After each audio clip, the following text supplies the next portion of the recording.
ఎన్టీఆర్ జిల్లా తిరువురు పట్టణంలోని ప్రముఖ పుణ్యక్షేత్రమైన శ్రీ వెంకటేశ్వర స్వామి ఆలయంలో వైఎస్ఆర్సీపీ పిలుపు మేరకు తిరువురు నియోజకవర్గ ఇన్ఛార్జ్ నల్లగట్ల స్వామిదాస్ ఆధ్వర్యంలో ప్రక్షాళన పూజ నిర్వహించారు. టీటీడీ పేరును, ప్రఖ్యాతను, లడ్డు పవిత్రతను చంద్రబాబు అపవిత్రం చేస్తారని ఆయన మండిపడ్డారు. తిరుమల పవిత్రకు భంగం కలిగించిన చంద్రబాబు శ్రీవారి ఆగ్రహానికి గురికాక తప్పదని విమర్శించారు. దైవం శ్రీ వెంకటేశ్వర స్వామి ప్రసాదాన్ని అడ్డం పెట్టుకొని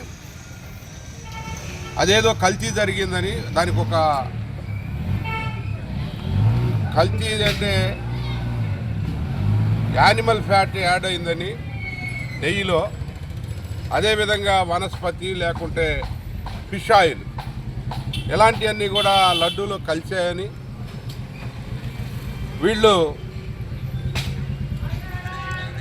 ఎన్డీడీబీ ల్యాబొరేటరీ నుంచి వచ్చిందని చెప్పి ఒక రిపోర్టు చదువుతూ ఉన్నారు. తెలుగుదేశం పార్టీ ఆఫీసు తిరుమల తిరుపతి దేవస్థానం కాదు.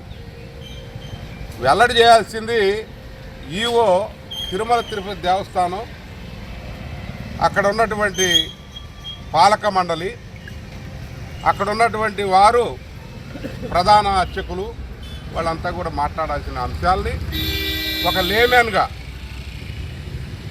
ఒక అఫీషియల్ స్పోక్స్ పర్సన్కి, తెలుగుదేశం పార్టీ స్పోక్స్ పర్సన్కి ఒక ఫేక్ ఇదిచ్చి